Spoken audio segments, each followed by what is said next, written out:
Hello, today I'm in Lexus UX200. In this video I'll show you how to set destination in map.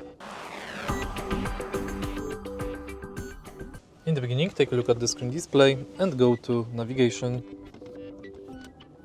Next, go to menu and destination. You can select from address, POI, online search, map, memory or previous. Let's select address. Select country,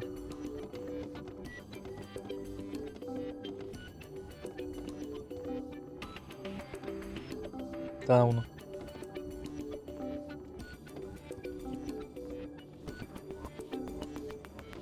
street,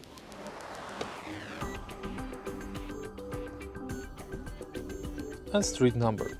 Now select search,